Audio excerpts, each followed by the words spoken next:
Hey everyone, and welcome to AMC Movie Talk for movie fans. I'm Chrisley Kennedy, and this is the show where we bring you the day's biggest movie news, and of course we give you insight into what it all means. Joining me as always is AMC Movie News Senior Editor, Mr. John Campea. Greetings and salutations, everybody. Welcome to the show, coming to you from the Stream.TV studios here in Hollywood, California. We are so glad that you decided to make us a part of your day. And we also have AMC's production manager, Mr. Dennis Sen.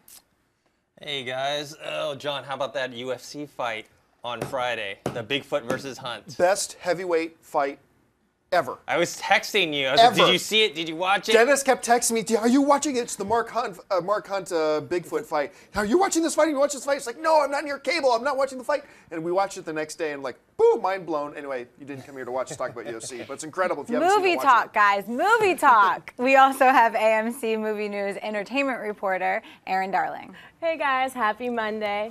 What did you think of the fight, Erin? Can't say that I saw it, but I hear it's great. As we've discussed on recent shows, Fox is currently planning 2 additional X-Men films, including a new Wolverine movie and XMen Apocalypse. This does, however, seem to be one small snag. Actor Hugh Jackman is uncommitted to either film right now. In a recent interview about a future Wolverine film, Jackman said the following: "I don't know whether or not I will do this next movie. I'm really proud of this movie, and I'm excited to develop something with Jim Mangold from the beginning because that is a great ride. That's exciting to see what we come up with, but I don't have a very high expectation of what it would need to be for me to star in it. If it doesn't reach those, I won't be doing it." John, what do you think about Jackman's comments, and what should Fox do if Jackman doesn't return? All right, first of all, let me say this. Hugh Jackman is awesome, and he has gotten better and better and better as Wolverine has gone on. I have a hard time picturing other people playing Wolverine, but it's totally fine because, as I've said in the show before, that he has given us very good and faithful service as Wolverine, and if he decides it's time to walk away as Wolverine, he's earned it. He's totally earned it. And we should encourage him to enjoy the rest of his career, whatever he does, if he decides to walk on and move on. Hugh Jackman is one of my favorite actors in general, one of my favorite celebrities, one of the classiest guys in Hollywood. That being said, he's a little douchebaggy, Hugh. Just a little douchebaggy of a statement. And why? Well, because it's one of two things here. Either, number one, he means it.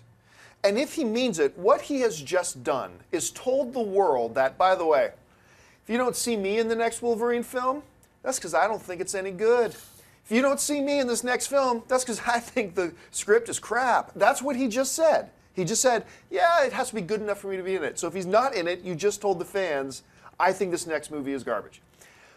But let's go with the other assumption. Let's assume that what a lot of people are assuming, that he knows full well he's going to do the next one.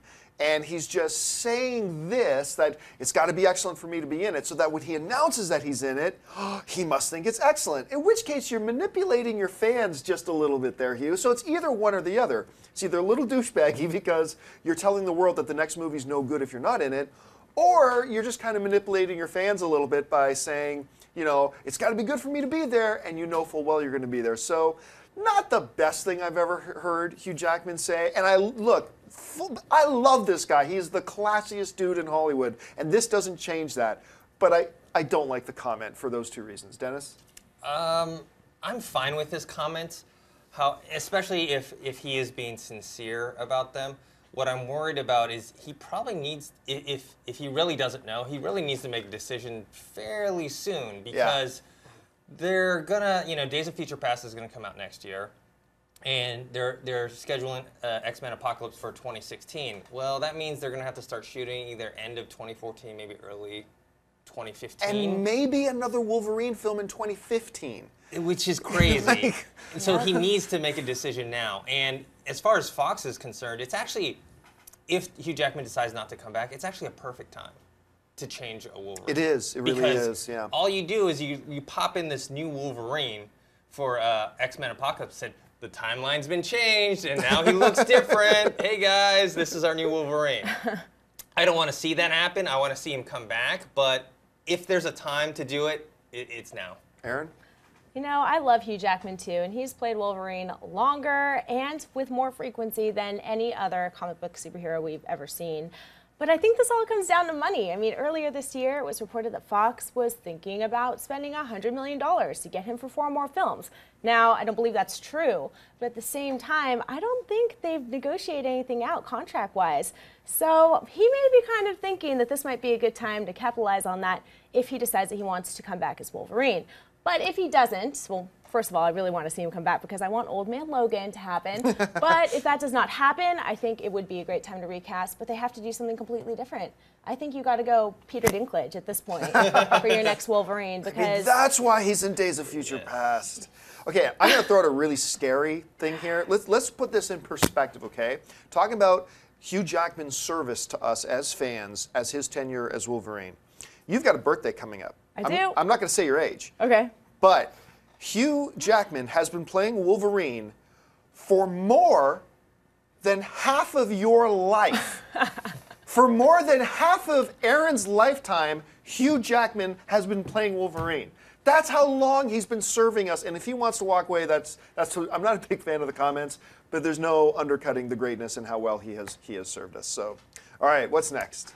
Producer Jerry Bruckheimer's new deal with Paramount hasn't even had the ink dry yet, and it appears he has 2 movie projects ready to start moving. One will be a sequel to Top Gun, which Tom Cruise is reportedly signed on for. The other is the long-talked-about Beverly Hills Cop 4, with Eddie Murphy set to return and Rush Hour and X-Men 3 director Brett Ratner directing. Dennis, what do you think of Bruckheimer getting Top Gun and Beverly Hills Cop moving again? I think it's a good idea. However, I think he should have just stuck with one for now. I think Top Gun probably. I think he should have said, okay, let's bring back this old successful franchise and then thrown in something new that he was working on. Because what happens is, let's say he does Top Gun and he does Beverly Hills Cop. They both come out. Let's say they both underperform or are disappointments. Then Paramount goes, well, what do you got? You just took 2 of your best franchises that you worked on. You gave us, your best stuff, and now what's going on here? So I think it's a better idea to just take one and do another new franchise. That way you still have, like, let's say Beverly Hills Cop in your pocket for later. If those 2 underperform, you're like, well, I still got Beverly Hills Cop. Let's see how that does. Aaron? Well, surprise, surprise, Bruckheimer's returning to the studio that produced some of his earlier hits like Top Gun and Beverly Hills Cop. So, it's no surprise that this is happening at this point. But I'm not sure if Top Gun has the same heat that it did back then. On the other hand, I think Beverly Hills Cop, another installment of that franchise, might actually work. And the reason why is because the failed TV pilot back in 2011 was said to be too edgy for CBS. So I think edgy would work for a movie like this. And they've already had the wheels in motion. I'm not surprised that would happen. I think it'd be fun to see. I'm kind of torn about this. On one hand, it makes sense. These are both successful franchises. Paramount likes revisiting successful franchises. And I wouldn't doubt it if part of the new deal and I'm just speculating here, so let's make that clear. I wouldn't doubt if part of the deal was Paramount saying to Bruckheimer, okay, yeah, let's make this new deal, this new partnership, but we want Top Gun going again and we want Beverly Hills Cop going again. And that might be part of it. And I can see why. It makes sense to go going back to the things that worked. At the same time, I'm not thrilled with this. Honestly, the phrase too little, too late comes to mind. I think this is, Top Gun 2 should have been done maybe a decade ago. And a Beverly Hills Cop 4 maybe should never be done. And I'm a fan. As much as anybody, I've been waiting to see Eddie Murphy really return to his greatness. And I thought he was pretty good working with Brett Ratner, as a matter of fact, on that little movie Tower Heist. I know a lot of people didn't like it, but I was like, this to me felt like a little bit like the old Eddie Murphy again, and I kind of liked it, and I enjoyed the film, and Brett Ratner, I thought, did a pretty decent job directing the film as well. And so it's interesting seeing those 2 working together again. I just can't help but feel too little, too late for this. But Chris Lee, let me ask you, and let me hit you out of left field. Two movies are playing in the theater right now. Top Gun 2, Beverly Hills Cop 4. Are you rushing out to see either of them, and if so, which one are you heading to first? Well, while you guys were talking, Goose and Maverick just called, and they said they're unsubscribing. So I would go see Top Gun 2 in a heartbeat. I mean, I would love to revisit that story. There's so many great times in my life that I've gone back to that I would definitely be going to that first. But Beverly Hills Cop 4, how do you say no to that either? I mean, it's just that comedy, that old school, it brings back 80s memories. I mean, I want to see both of them done, so I'm excited for them both. Well, the one thing, though, with Top Gun is Ridley Scott is no longer with us. Or not Or Ridley his- Scott's his brother, brother, sorry. yeah. Tony Scott. Tony Scott. Ridley Scott is fine. Tony Scott is no longer with us. And so, yeah, like it is. You just started a new internet rumor, Yeah. by the way. AMC Movie Talk announces Ridley Scott dies. Yes. And then Beverly Hills Cop, I didn't see the third one, but I heard it was terrible. And it was PG-13, I think, as well. I don't. Yeah, because It's I remember so unmemorable. I don't even remember thinking I about know it. for sure the first two were rated R because my parents rented the second one for me when I was younger. I was like totally underage and I watched it and I was like, oh, this is definitely adult. Well, who doesn't love a good buddy cop comedy, though? Yeah, well, it Apparently depends not if it's good or John. not. It depends if it's good or not. Not All right, John folks, Campea. we've reached that part of the show called Buy or Sell. Here's how this works. In front of her, Chrisley's got a few other items in the world of movie news. She's going to run them down. Then Aaron, Dennis, and I are simply going to say whether we buy it or sell it. So, Chrisley, what do we got? The new Terminator movie is in full casting swing as they look for their new Sarah Connor, John Connor, and Kyle Reese. In the meantime, a report has come out that the title of the new Terminator film will be Terminator Genesis. Aaron, buy or sell a Terminator Genesis title? I'm going to sell this, absolutely. This is a reboot. Is there anything that is Genesis-like about this? Not in my opinion, and not that I've seen so far. So unless they're going back and doing some sort of origin story, I think they got to find a different title. Dennis? I buy it. I think Genesis is a fine title. You know, it's the beginning, and they're rebooting the whole thing, and they're getting all of these new actors. They're also doing a TV series, which is supposed to be kind of like an alternate timeline to this That's as what well. they're talking about. So it's going to be, I think that one, though, is not going to have these main characters because the movies are going to have John Connor, Sarah Connor, and all this. And but I'm excited for both, so I'm a big fan of the franchise. I'm going to sell it. I think using just the word Genesis is such a generic word for something. I just think it's a lame title. Ultimately, the title doesn't really matter all that much. But as far as just the title goes, I don't like it, and I don't like the idea of trying to do a TV series at the same time. I think that's just. Neither do I. I'll use the word stupid. I think it's stupid, but we'll see how that goes. All right, what's next? The new Christian Bale film Out of the Furnace opened this weekend to a disappointing $5 million at the box office to come in third place, which two films each in their third week of release flip-flop positions as the Disney animated film Frozen took over the #1 spot from Hunger Games Catching Fire, which came in second place. I've seen all three of these movies and loved all of them, so John, buy or sell Frozen taking over the #1 spot from Hunger Games? Yeah, I buy it. It's interesting that both Hunger Games and Frozen came out same week. They're both in theaters the same week, and Hunger Games has been in first, and now Frozen's overtaken it. But it makes sense, right? Because Hunger Games, for two different reasons. Hunger Games is a very huge and passionate fan following. They're all rushing out to see it in its first and second week. That makes sense. Frozen is an animated family film with a winter theme, and here we are getting close to Christmas time. It's going to have legs. So it was really only a matter of time before all the Hunger Game fans had seen Hunger Games Catching Fire twice already, and it would start to drop. Like it had like a 64% drop over last week, versus Frozen hanging in there a little tighter, kid-friendly, longer legs. Not everybody rushed out to see it at first. We're getting into Christmas season. Makes sense. Obviously, Hunger Games is making a lot more money in general, but yeah, it flip-flopping spots completely makes sense to me. I buy it. Aaron? I'm going to buy it as well. I love the fact that a film like Frozen can compete with a juggernaut like the Hunger Games franchise. So I think that's awesome, and I'll definitely buy that. I buy it as well. Animated movies and kid-friendly movies they do have longer legs. They're always the ones like Despicable Me 2 just kept going and going and going. Yeah. They don't necessarily make that big splash on opening weekend, but they just keep making more and more money. However, out of those three, I actually liked Hunger Games the most, then Out of the Furnace, and Frozen. So I liked Frozen, but I didn't like it as much as you did or a lot of other people, because a lot of people were telling me, it's amazing, it's amazing. And I did enjoy it. But I think I rather would have seen Out of the Furnace, which I did see. That one, I understand why it didn't make any money. I saw it. I really liked it, but it's not for everyone. It's really slow, and it's really kind of depressing. Yeah, it's not exactly a feel-good movie. No. So, and it's Christmas time. People don't want to see those type of movies. See, I mean, yeah, I love Frozen. It's out of those three, it's my favorite out of the three. But while none of us at this table were expecting Out of the Furnace to be a $32 million opening weekend, none of us expected that. I also was not expecting $5 million opening weekend. I mean, you got Christian Bale in there. It's a solid cast, good director. The trailers were compelling. I thought the trailers were pretty good. $5 million. I was expecting 10, 12. Not 5. All right, what's next? Bradley Cooper, who will be voicing the CG character Rocket Raccoon in the upcoming Marvel film Guardians of the Galaxy, was recently asked how things were going on the film. In his response, he highlighted the lead star of the film, Chris Pratt. Bradley said the following: "Chris Pratt is unbelievable, and Zoe is great. She's always great. Chris Pratt just blew me away. I thought he's just like the perfect guy." Dennis, buy or sell Bradley's comments on Pratt? So is he talking about Chris Pratt being the perfect guy in the role, or is he talking about he's a perfect guy in real life? He's just the perfect man. In real life. I buy these comments. We had the pleasure of meeting him briefly when he came in for an interview for Delivery Man, and he was really, really nice, really down to earth. Briefly, we hung out with him for like 3 hours. Well, I didn't want to bug him the whole time. Oh, yeah. But yeah, he was really nice, and he's down to earth, and he's exactly what you imagine he would be if you watch Parks and Rec. Yeah.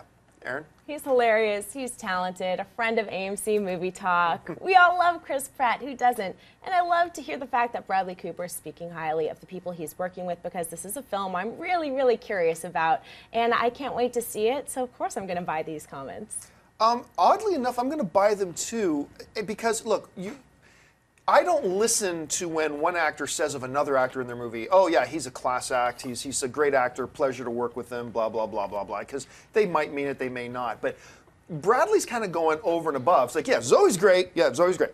Chris Pratt is perfect. Like, hearing these types of comments really make me sad. I'm a big fan of Chris Pratt. I'm a big fan of his show, Parks and Rec. We just rewatched our favorite episode the other night. If you watch Parks and Rec, you'll know the episode I'm talking about, when he has to go to the hospital because he smacked his head in the wall, hanging up his gold record. That is one of my favorite episodes of sitcom TV. It has to be my top 20 all-time favorite episodes of sitcom TV of all time. And you're right, when he hung out with us, he was just so down to earth, just so real, and he was hilarious doing live tweeting, and his interactions, he was great. So yeah, I'm a big fan of this, so for me, it's a buy. Although X-Men Days of Future Past director Bryan Singer tweeted the news that Fox would be bringing us XMen Apocalypse in 2016, there was no mention of who would direct the film. Some speculated that Singer would direct, and others believed X-Men First Class director Matthew Vaughn would helm it. According to a new report, it appears Singer will direct the new film himself. Aaron, buy or sell Singer returning to direct X-Men Apocalypse? As someone who's a big fan of X-Men and kind of critical of the way that a lot of characters in the X-Men movies have been handled, I can say that I really, really enjoyed First Class. And I would have loved to see Matthew Vaughn return for another X-Men movie. That would have been fantastic. However, I think I really also want to see Days of Future Past before I make any judgments on how Bryan Singer would do returning to this franchise again, because that is such a complicated and ambitious storyline to undertake. So I really want to see how this goes, but I will buy it. Dennis? I buy it as well. I just already assumed that he was going to do it just because he tweeted it out. He's the one who announced it. He announced it, and also, if you look at it, X-Men Apocalypse is kind of a pseudo-sequel to Days of Future Past, so it just makes sense for him to do the first part and the second part. While his track record hasn't been that great since X-Men 2, you know, Valkyrie I liked.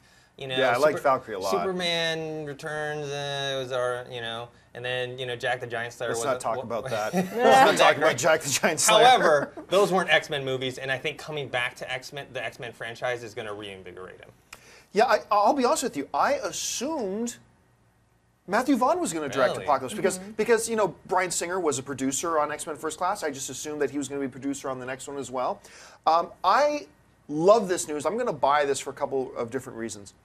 Number one, what it tells me, it already suggested to me that since they're already planning on doing X-Men Apocalypse, that Fox must be happy with the way Days of Future Past has been turning out. And if they're even going the extra mile to make sure they bring Bryan Singer back, that really tells me Fox, and maybe they're wrong, but at least it tells me that Fox themselves believe they've got a great film on their hands. So that makes me very excited.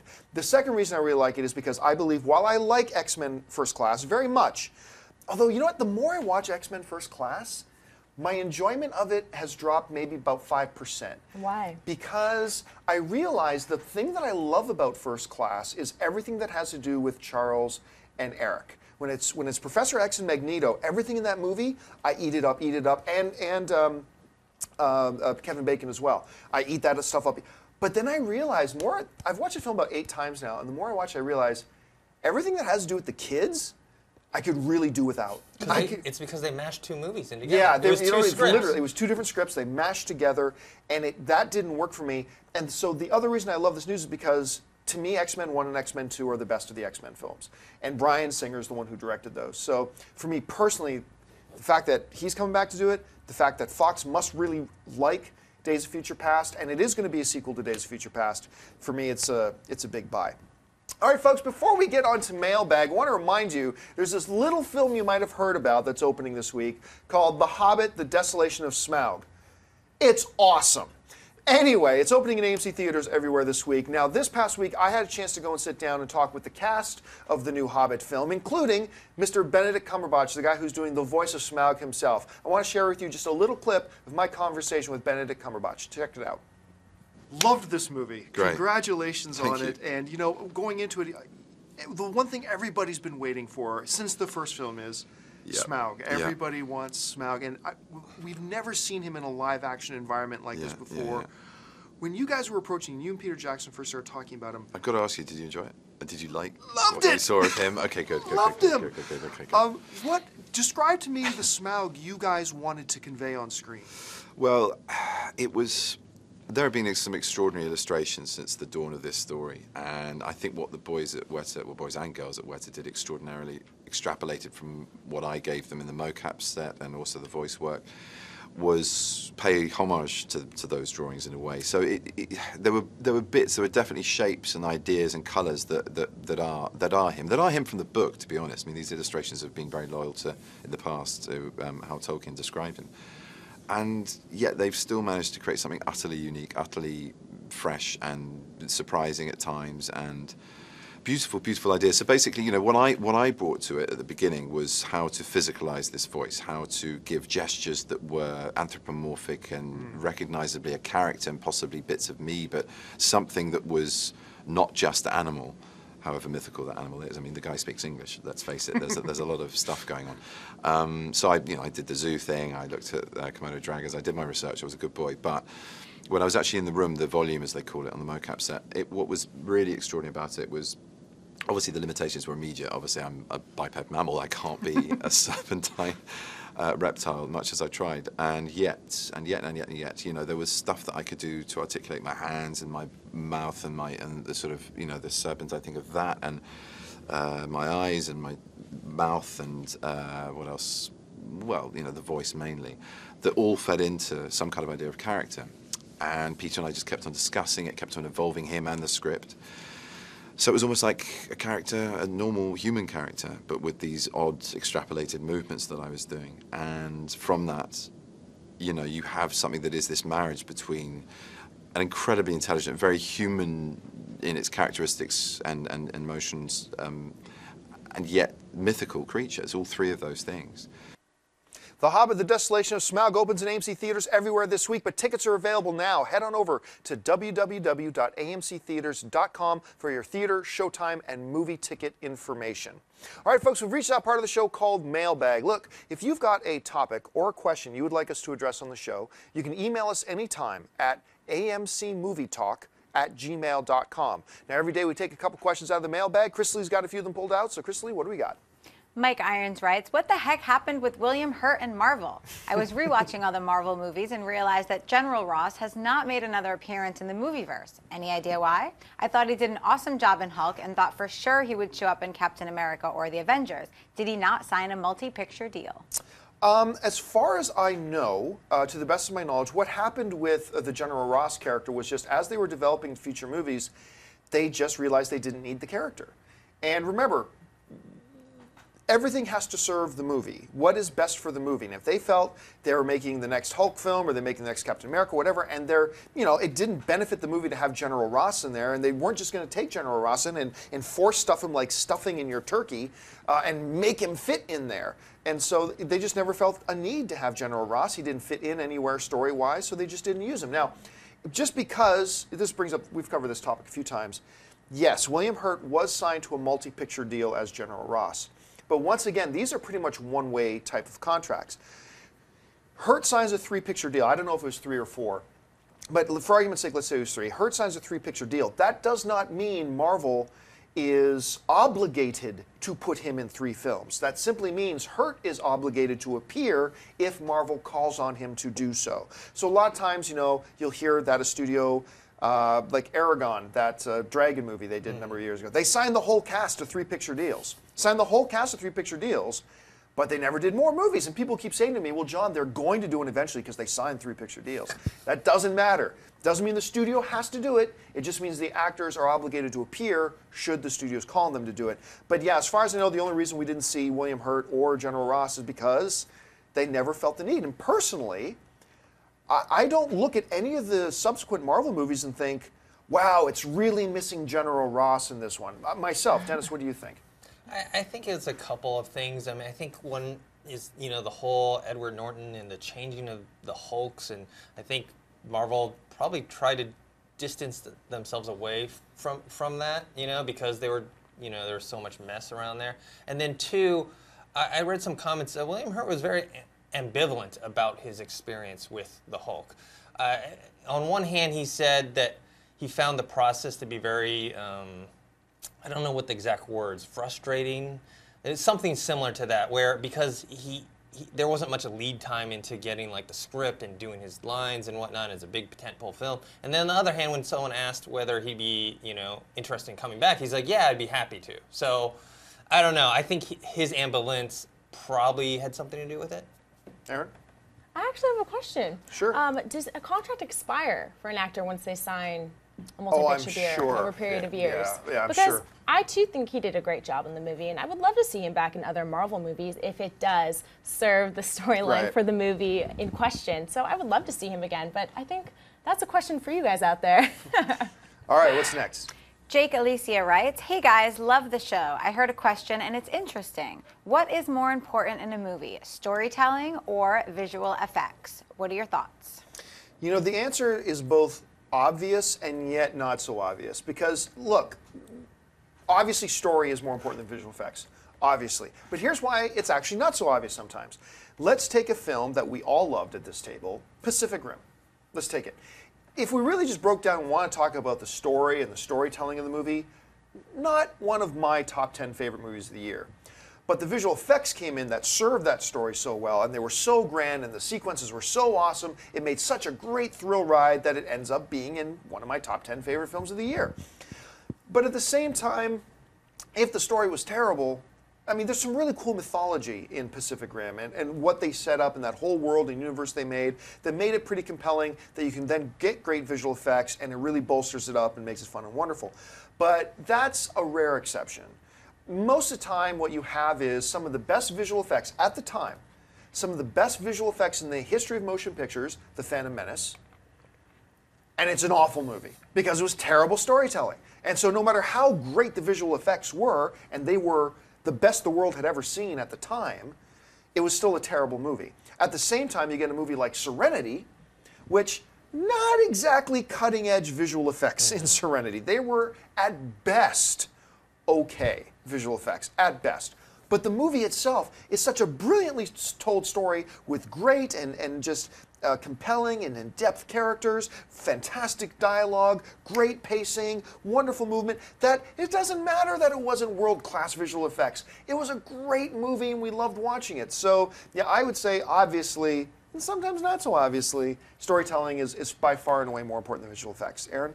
You know what's interesting is the more I thought about this question, the more I wasn't sure how I felt about it, because I would have always said story is more important than FX. However, this year has really changed my mind because there have been so many movies I've enjoyed where I didn't really like the story or I found holes in plot lines that kind of bothered me. But to be honest, I had so much fun watching them, like Pacific Rim or Gravity, that it almost didn't matter to me at all.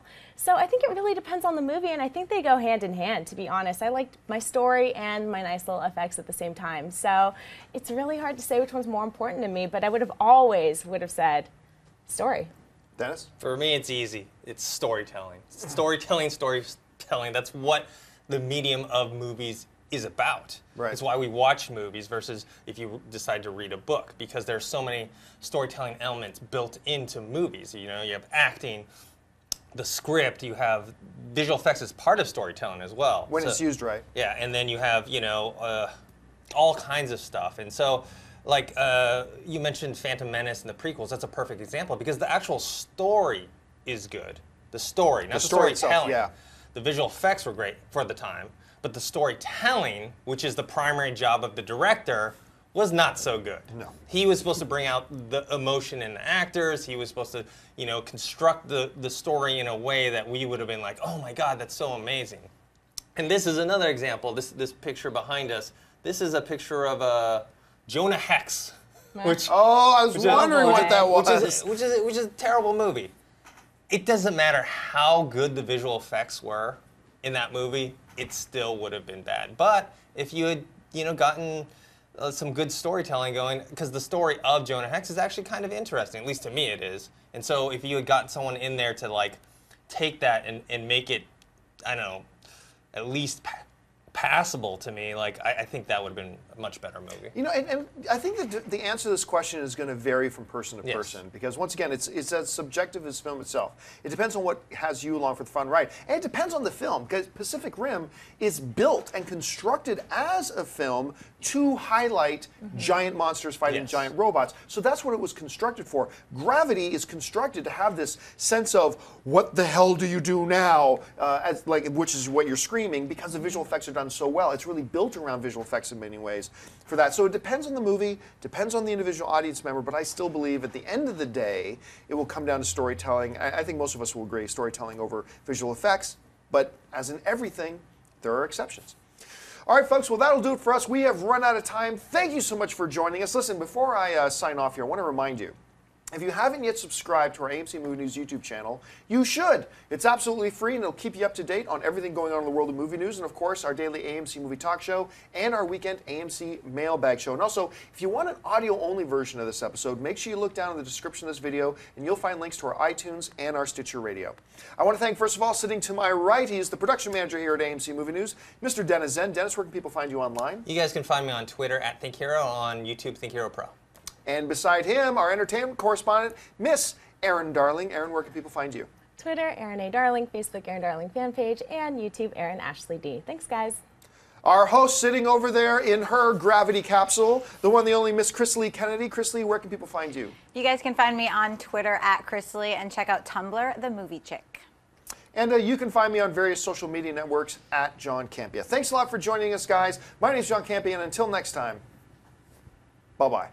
If you like this video, be sure to give it a thumbs up and don't forget to subscribe to AMC Movie News on YouTube. It's free and a great way to stay updated with all the latest movie news and check out our daily show, AMC Movie Talk. Also, don't forget to check us out on Facebook and Twitter to stay in the loop for our special prizes, giveaways, and contests.